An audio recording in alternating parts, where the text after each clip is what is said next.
Scott Fitzpatrick, State Treasurer, and I'm running on for the Republican Party. What issue is most important to you as we head into November?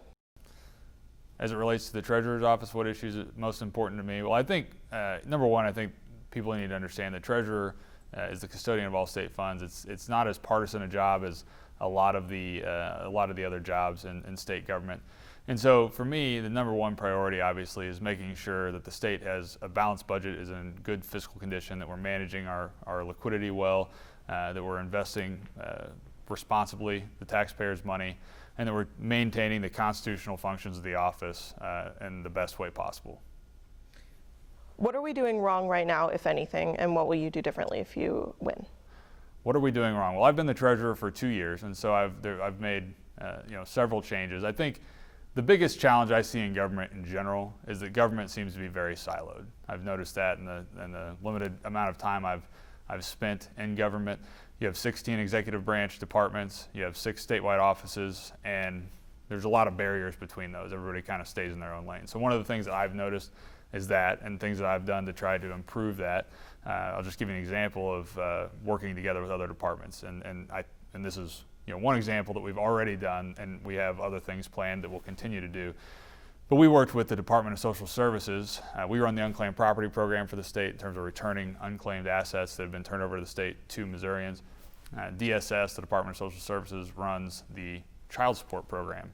And there are a lot of people in the state who are past due on child support, and there are also a lot of people who have unclaimed property. And so what we did, we decided to get together and work as a team with the Department of Social Services to create a program with our IT departments where we can automatically match those two lists, and where we can find if there's somebody who's past due on child support that also has unclaimed property, that we can take that unclaimed property and use it to pay to the families who are owed that past due child support. And just by creating that program, we've paid out, in I think a little under a year, we've paid out about $3 million to families who have who were owed past due child support. It was thousands of families. We had one family, I think, get up to $25,000. And so we're getting ready to announce, probably by the time this airs, we'll have already announced this, that we're going to also do a similar thing with the Department of Labor, where individuals who have filed for unemployment or made an unemployment claim, we're going to match those individuals for the unclaimed property list and try to get them that money back. Those people are going to be folks who have become unemployed, and if we have assets that are theirs, we want to get those back to them. So we're looking at creative ways, I think, to work better together with other agencies of state government. And so I think that's one of the biggest areas of opportunity that we have in the Treasurer's office and really government-wide to improve where we are right now. What do you believe is most important to Missouri voters? What is most important to Missouri voters? I'll just stick as it relates to the Treasurer's race. And I think when you have somebody who's responsible for managing the finances for the state, I think competency is probably a high priority, right? And I think I am the most competent in terms of the options to select for treasurer. And that's not to be a knock on my opponents. It's more about the background that I have. I think that's prepared me for the role. And one of the reasons that Governor Parson, when there was a vacancy, selected me to fill that vacancy. And I think it goes back to, number one, I'm a business owner. I started a business when I was in high school. It now employs almost 70 people and does business all over the state, all over the country. And that experience that I've had building that business, having to manage cash flow for a company, make a multi-million-dollar payroll since I was basically a teenager, and try to manage an operation before I got into politics, I think lends well to this experience.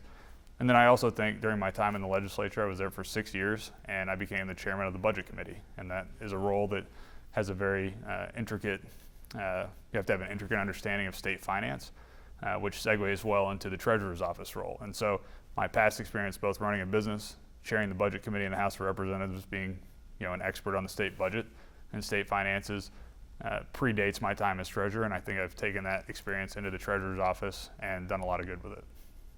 What do you believe is top of mind for voters right now? Economy, racism, or COVID-19? Which is the biggest concern? Well, I think that depends on who it is, right? People who've lost their jobs would probably say the economy, right? People who have maybe lost a loved one or have contracted the coronavirus would say COVID-19.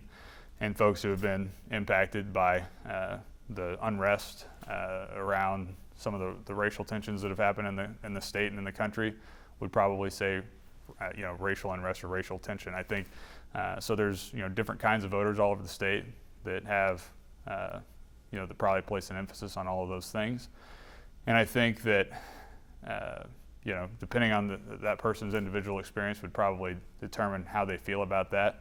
And I think there's ways that we can continue to work on all of those issues, in ways that have probably bipartisan agreement that hopefully we'll be able to continue to do once we get past the election. How would you reassure voters that you will fight for what they want? Well, I think number one, I'm somebody who, when I see somebody being wronged by the government, I go to bat for them, and I've done that both as a representative in the House, and I've done that as well as treasurer when I see, whether it's a news report or whether a constituent contacts us. I've contacted people out of the blue where I saw a Facebook post. I saw an issue where somebody had made a claim to the Crime Victims Compensation Fund because they were attacked by a dog, had severe life-altering injuries from this attack. The owner of the dog was charged with a crime. The Crime Victims Compensation Fund, which was administered by the Department of Public Safety, determined that this person was not, in fact, the victim of a crime, even though there was somebody was charged with a crime because of the act.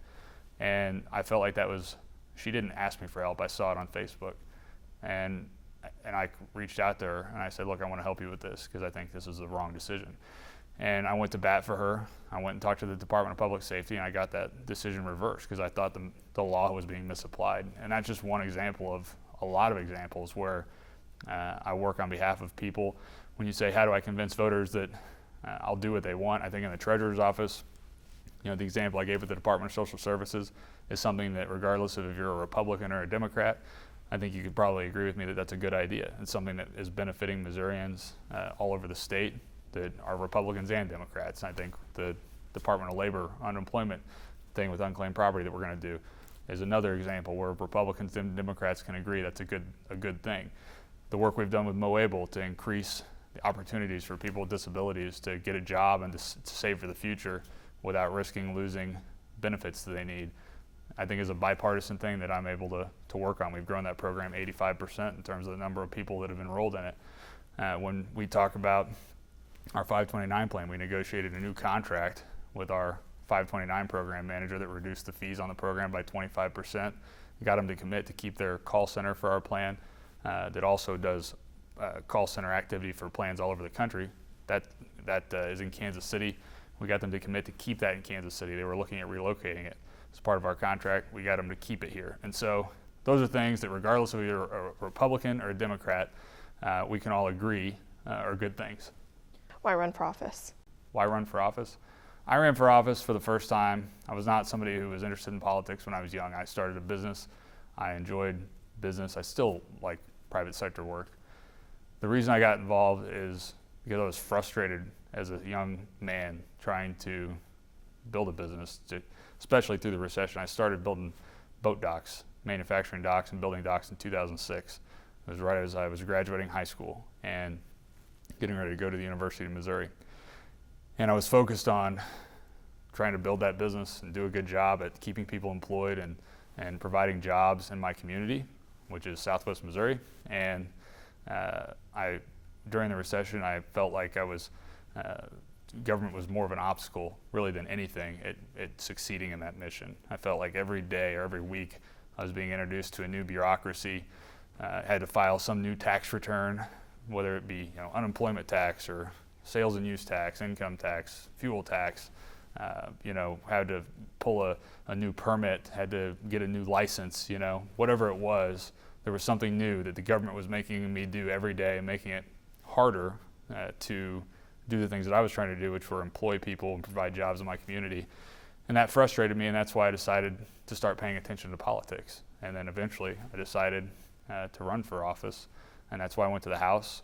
And I really just wanted to hold bureaucracy accountable for the way that they treated taxpayers and the way they spent our money, and that's why I got involved in the budget, because I thought the best way to do that was to control their money. And that's why I became the budget chairman. And so that's the background on why I ran for office, how I got to where I am right now.